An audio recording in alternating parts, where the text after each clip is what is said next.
Hello everyone, and welcome to Galaxy 89 Cars. Today, thanks to HWM Aston Martin, I am bringing you an in-depth exterior and interior tour and exhaust video of this 2019 Aston Martin DB11 AMR. At the time of publishing, HWM Aston Martin have this, in addition to many of their high specification cars for sale, and all of their contact details can be found in the description of the video. DB11 now has various configuration options, but it made its debut in 2016, and at that time only came with a V12, with this version since being retired. It now comes in three configuration options, a V8 that comes in coupe and Volante, or V12 AMR coupe, the latter being a replacement for the former V12 version. As mentioned, DB11 has inherited the AMR acronym, which stands for Aston Martin Racing. Accordingly, it has seen improvements throughout that have made it a sharper, more dynamic and improved vehicle overall. AMR is constructed from an extruded aluminium body and comes in at 4,750mm long, 1,950mm wide, 1,290mm high, and has a curb weight of 1870kg, with a weight distribution of 51% to the front and 49% to the rear. Now moving to the engine, we first need to unlatch the bonnet by pressing the button to the right of the driver here.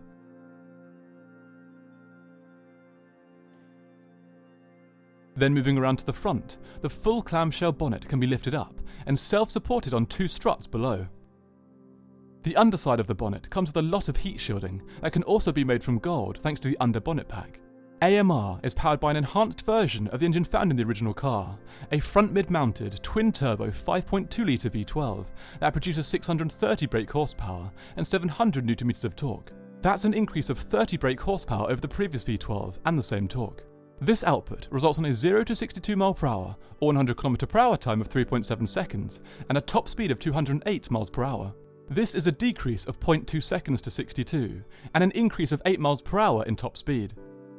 Before we lower the clamshell back down, we can get a better look at the curlicues.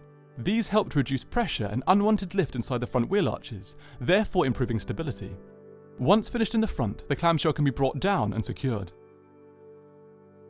Moving to AMR's wheels, this car is sitting on new front and rear 20-inch gloss black forged alloys, one of three options. These forged wheels save 14 kg of weight on the non-forged equivalents. Braking is provided by front and rear ventilated steel discs, 400mm at the front and 360mm at the rear. Stability is provided by front independent double wishbones and a multi-link setup at the rear, both with coil springs, thicker anti-roll bars than before, and 3-stage adaptive dampers with skyhook, and a limited slip differential at the rear. This setup is shared with the previous V12, but has been stiffened and refined to provide a more dynamic and responsive feel. Now we've finished the model overview, we can start the exterior in-depth tour from front to back. Apart from the colour and shade differences, AMR has the same form as its V8 siblings. The front starts with the extended gloss black front splitter that really helps provide a dynamic aesthetic at the front. Above this is the first grille. It is divided into three segments, possibly for the radiators on either side and intercooler centrally. Moving up, we come to the main grille with its iconic Aston form. The vertical and horizontal slats are now all black instead of chrome. The front camera and sensors for the parking assist system are towards the top of this, with the standard enamel wings badge above.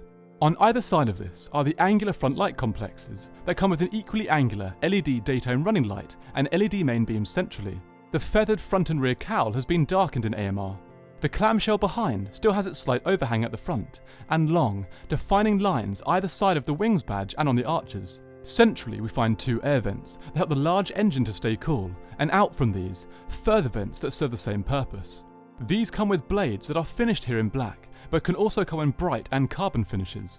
There is a large, tilted windscreen behind with two wipers below. The roof above is featureless and presented here in gloss black, one of three finishes. We can now move to the car's lateral aspect. This starts at the bottom with the same long, gloss black side skirt as in the original V12. The front arch panel folds over the front of this to allow further air to escape from the front arches and be directed along the side of the car. Above this, the side strake in the curlicue is now gloss black instead of chrome. We can also see how the curlicue runs back from the front and vents and directs air on the side of the car. Moving back, the elegant form of the electrically adjustable wing mirrors is unchanged, but they are now finished in gloss black, one of three options. Looking underneath, we find cameras for the standard park assist system. Below and back from these are the integrated door handles. These are presented here in body colour, but can also come in carbon. Moving up, we come to the intakes of the Aeroblade system. There are intakes to the rear of the rear windows. These funnel air through to the rear of the car, where it's vented out above the rear of the boot lid to create a virtual spoiler. Behind these, and on the right here, is the fuel tank flap. It can be opened with only a light depress thanks to its spring action. AMR's fuel tank has a max capacity of 78 litres and returns a combined MPG of 27. Moving around, we come to the long rear window that does offer good rear visibility, as we will see later. At the top, there's an integrated LED brake light strip. Moving down, we come to the aeroblade vent that I mentioned earlier. There's also a small physical spoiler that emerges at certain speeds. On either side and below these are the curved tail lights. These have been smoked and contain feathering on the darkened cowls. Below these, we come to the rear view camera that's a part of the park assist system. Continuing down, we arrive at the dual exit valve-controlled sports exhaust with perforated surrounds for both cooling and design. Under this, the rear finishes with the flowing, gloss black rear diffuser that's also unchanged. Let's now hear how the car sounds, first with the valves closed and then open.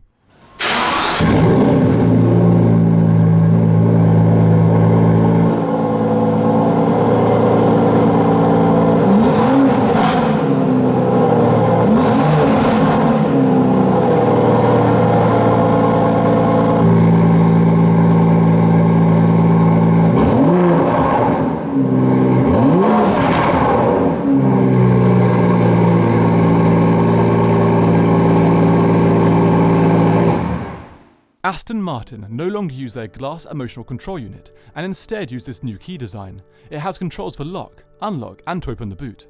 Moving to open the car, the integrated door handles are easy to locate and the swan doors pull out and upwards smoothly at 12 degrees.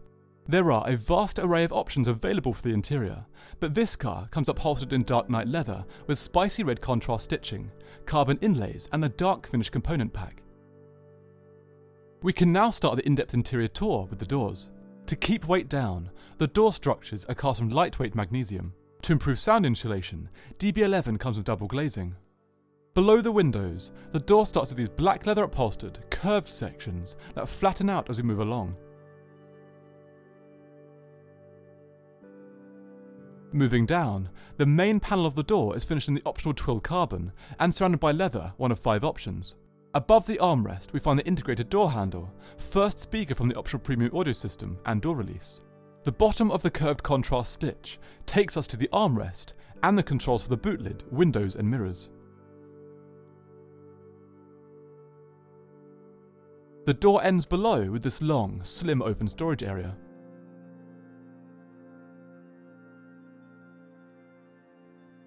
Now moving inside, DB11 holds its GT status well, as the sill is easy to navigate during ingress and egress. There is a black sill protector set onto the sill. It starts with an AMR plaque, then indentations,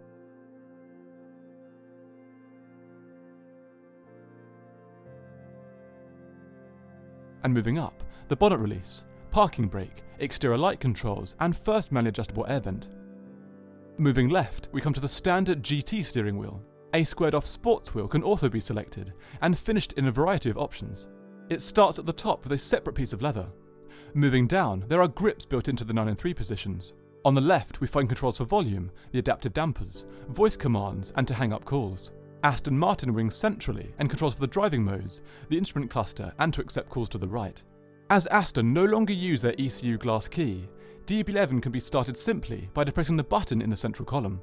Once pressed, the screens come to life and begin their start sequences. The instrument cluster ahead is now all digital and divided into 3 areas. To the right, we have an info screen that can show details for from start and from reset trips, navigation, to adjust the DAB digital radio,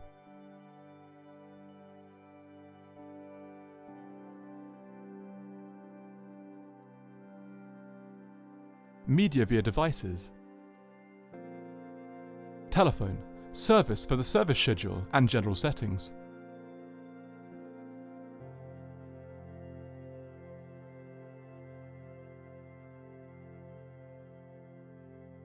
Using the top button to the right, we can also change the drive mode from GT to Sport and then Sport Plus.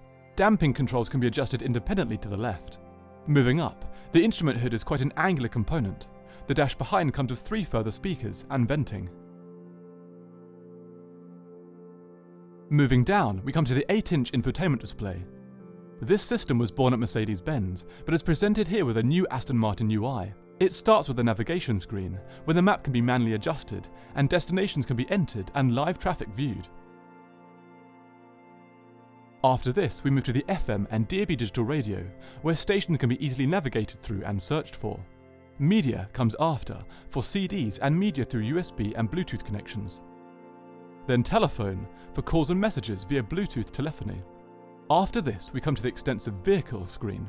In vehicle settings, we can access and adjust acoustic lock feedback, auto mirror folding, locator illumination, auto locking, exterior light delayed shutoff, tow-away protection, the interior motion sensor, and ambient lighting. The 360-degree park assist camera system can be accessed after this, with views that can be changed.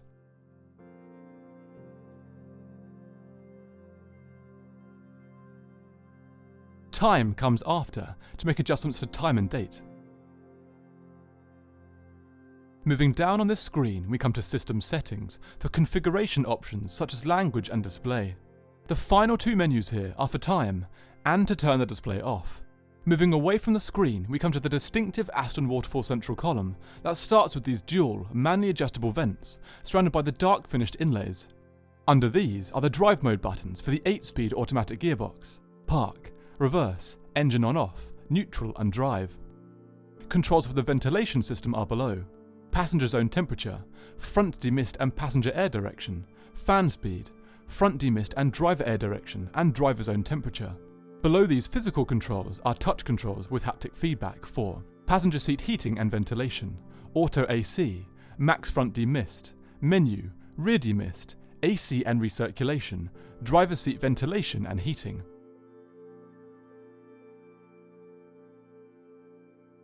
The CD input is below, with touch controls for eject, volume and power. Below these are further touch, direct access controls for navigation, radio, media, telephone, stop-start, 360 cameras and parking sensors. The internal unlock and lock controls split the button for the hazard lights. Moving down from these, we come to this small, open storage area, and then the main control array for the infotainment system, in the form of the multifunctional rotary and touchpad behind. The central column continues behind with this long dual armrest. This can be slid back using the button to the right. Inside we find a large storage area with USB, SD and 12-volt inputs.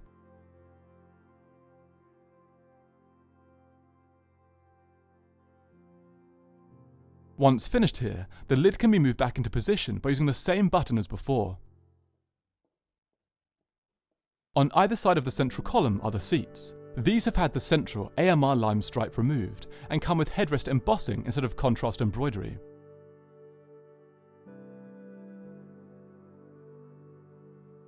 As with most Astons, all seat movement and memory controls can be found to the respective side of the central column. DB11 AMR is presented as a 2+2, so there is a rear to access. This can be done by pulling the leather tag to the outside shoulder of the front seats and then waiting until they automatically move forward. As this is explicitly a 2+2, rear space is unavoidably limited. Nevertheless, there are well-defined and upholstered seats on either side.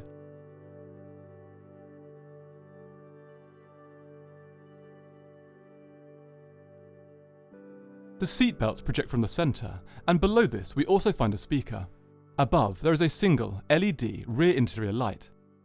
Once finished in the rear, the front seat can be moved back into position, utilising the same strap to pull it back and then waiting for it to relocate. We can now view AMR's remaining storage capacity. The rear boot lid can be unlocked using the button to the front of the driver's armrest or that on the key. Then moving around to the rear, the boot lid can be lifted up and self-supported on two struts. On its underside, we find the warning triangle. Before moving to the boot itself, we can see the ducts from the aeroblade system that creates the virtual spoiler mentioned earlier. DB11 AMR has the same boot capacity as its predecessor, 270 litres. Fitted luggage and various accessory packs can be spec'd for this area. Taking a closer look, this is facilitated by an illuminated indentation to the left, currently holding the medkit, access panels above, and a further indentation to the right. Once finished in the boot, the lid can be manually brought down and easily fixed below. Moving back inside briefly, we can focus on the car's remaining features. On either side, there are slim sun visors with long, non-illuminated vanity mirrors. Moving centrally, we come to various microphones for the hands-free system and 2 LED reading lights. And below this, the almost seamless rearview mirror that does offer good rear visibility. So that concludes my in-depth exterior and interior tour and exhaust video of this 2019 Aston Martin DB11 AMR that's currently for sale with HWM Aston Martin. All of their contact details can be found in the description of the video. Please subscribe for the latest content, and until next time, thanks for watching.